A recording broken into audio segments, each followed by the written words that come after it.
Bonjour à tous, donc aujourd'hui je vous retrouve pour une nouvelle vidéo point lecture, c'est parti. Alors, j'ai lu enfin le tome 3 de la série, c'est quoi la série encore? Je ne sais plus, le nom de la série. La série Le Pont des Tempêtes, voilà. De Daniel L. Johnson, l'héritier insoumis. Je l'ai adoré ce tome-là. Alors, si j'avais une note à mettre, j'aurais mis 4 sur 5. Pourquoi j'ai mis 4 sur 5 alors que je viens de vous dire que j'ai adoré? C'est juste qu'en fait, on va dire jusqu'à une certaine partie du livre, là on va dire, tout là. En fait, c'est ce qu'on a déjà lu dans le tome 2, mais d'un point de vue différent, de deux personnages différents. Donc les deux personnages différents sont le frère je ne sais plus comment elle s'appelle, du personnage féminin du premier et deuxième tome. Comment il s'appelle? Je ne sais plus comment il s'appelle. Bon, c'est le prince Véliante, je ne sais plus comment il s'appelle. Et nous avons l'histoire aussi de Zara qu'on rencontre aussi dans le tome 2. Et donc, comme je vous le dis, c'est pour ça que j'ai mis un 4 sur 5. Mais juste parce qu'en fait, c'est du déjà vu. Voilà. On va dire toute ça là, toute cette partie-là. C'est du déjà vu, mais d'un point de vue différent. Donc, on sait un peu ce qui se passe. Mais moi, en fait, je pensais que quand on finissait le tome 2, on allait directement passer avec ces personnages-là. Et en fait, elles nous ont... En même temps, c'est bien, ça nous fait un petit rappel de ce qui s'est passé. Mais bon, pour moi, c'était un petit peu trop déjà vu. Et en fait, j'attendais juste le moment que je n'ai pas lu, que je ne connais pas. C'est-à-dire les passages de Zara et du prince Véliante, voilà. Prince Véliant, c'est ça, hein? Ouais. Du prince Véliant. J'attendais que ce moment. Je me suis dit, c'est bon, je connais déjà, passons, je sais ce qui va se passer. Je sais. Allez hop, la suite. Et là, quand on passe à leur histoire, même leur histoire, c'est-à-dire leur histoire entre eux deux, mais l'histoire aussi, parce que oui, il y a eu la guerre, là, etc. Mais après la guerre, qu'est-ce qui se passe? Voilà. Et mon Dieu, c'était tellement bien et tellement addictif. Et moi, je croyais que c'était le dernier tome. Et je suis tombée des nues quand j'ai fini le livre. La dernière page, je me suis dit, mais attends, je croyais que c'était le dernier tome. Je croyais que c'était en 3 tomes, cette série. Et là, je sais pas quand est-ce que ça va sortir, la suite. Est-ce que la suite est sortie déjà en anglais? Je ne sais pas. Mais la fin m'a choquée. Franchement, la fin m'a choquée. Je me suis dit, non, on s'arrête sur ça. Après, ça peut être un petit peu, je vais pas me dire redondant, dans le sens où ça va refaire penser un petit peu au tome 2. Voilà, je vais pas plus loin. Bref. Vraiment, Daniel L. Johnson, j'avais déjà beaucoup aimé dire sa plume. Attendez, je suis obligée de vous montrer.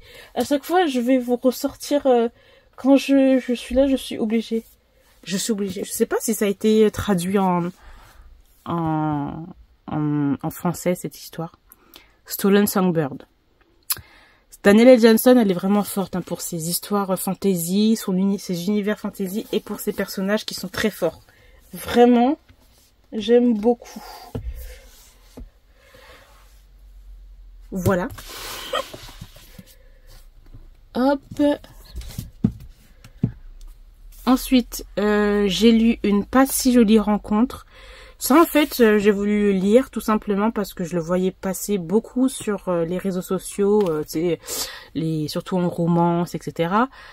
Et ça se disait romance, comédie romantique, voilà. J'ai trouvé ça très ennuyeux et saoulant et du déjà vu.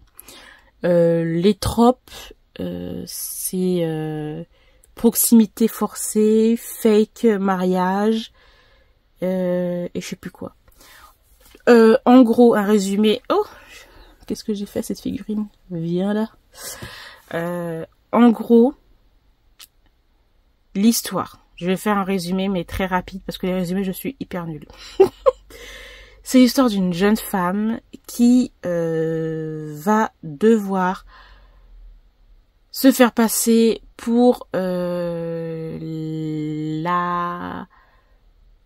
fiancée de son patron et qu'elle est enceinte. Déjà, voilà. Elle va faire tout ça, c'est pas pour rien qu'elle fait ça, hein, voilà. Et donc le gars, bien sûr, c'est le gros PDG qui est hyper arrogant et imbuvable. Et nous allons avoir des scènes spicy qui sont bof par ailleurs.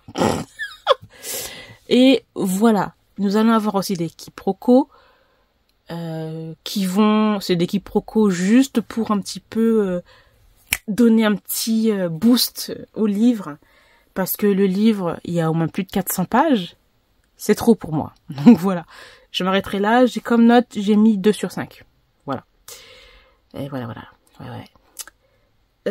Ensuite, j'ai lu le tome 21 de Psy Changeling. Celui-là, il était mais tellement bien. Tellement bien, j'ai adoré l'histoire d'un psy et d'une changeling. Un psy qui fait partie encore d'une grande famille, donc c'est les Mercants, qui fait partie d'une famille très influente aussi. Il est un peu en retrait, un peu beaucoup en retrait. Les Mercants, ce sont des psys, mais qui ont quand même pas mal de sentiments, sont très famille. Voilà, et donc en fait, on va avoir ce psy et cette changeling qui vont se rencontrer. Il va y avoir une sorte de petit plot twist qui est assez aussi intéressant. Parce qu'on va voir le personnage qui va perdre la mémoire et qui vont, en fait, ces deux personnages-là vont se retrouver quelques années plus tard et ça va être un peu une personne différente. Une personne différente, voilà, c'est juste ça que je peux dire pour ce tome-ci. Donc voilà, j'ai adoré et j'ai hâte de lire le tome 22 parce que le tome 22 c'est sur un personnage masculin, psy, et un autre personnage masculin, changeling. Ça a l'air trop bien. D'ailleurs, là on est avec une nouvelle menace, ce sont les scarabs. Voilà, j'irai pas plus loin. C'est un peu comme si c'était des araignées qui grignotent un petit peu le psynet et qui sont assez puissants. Voilà. Ensuite, qu'est-ce que j'ai lu? Donc, j'ai lu La malédiction des roses de K.F. Breene chez MXM Bookmark dans leur collection Lost Kingdom. Alors franchement, j'ai bien aimé sans plus. Je m'attendais à autre chose. J'ai vraiment beaucoup un gros souci avec la traduction, je crois. Et la façon dont le langage, je crois que c'est le langage qui est un peu trop familier. Je sais pas, je lisais là et je trouvais que c'était pas hyper fluide. Alors, ils ont dit qu'il y avait des scènes spicy, je sais pas quoi, la trigger warning. Voilà, ils nous ont dit que c'était pour un public adulte réservé, nanana. Donc ça, c'est pas mal. C'est un peu une réécriture de La Belle et la Bête en mode vampire. Vampire avec des dragons et tout. Voilà, j'ai bien aimé sans plus. Franchement, c'est pour moi, je crois que c'est vraiment la traduction et le langage qui a été utilisé qui fait que j'ai pas trop adhéré. J'ai mis une note de 3 sur 5, donc c'est l'univers est pas mal, hein, l'univers est vraiment pas mal. Et la façon dont le tome s'est terminé, ça m'a quand même donné envie de lire la suite, donc voilà. Mais j'ai trouvé ça un petit peu dommage. Je crois que c'est vraiment le langage qui m'a un peu saoulée. Donc voilà, j'ai terminé pour mon point de lecture. J'espère que cette vidéo vous aura plu. Je vous remercie de l'avoir regardé. Je vous retrouve très bientôt. Bye bye.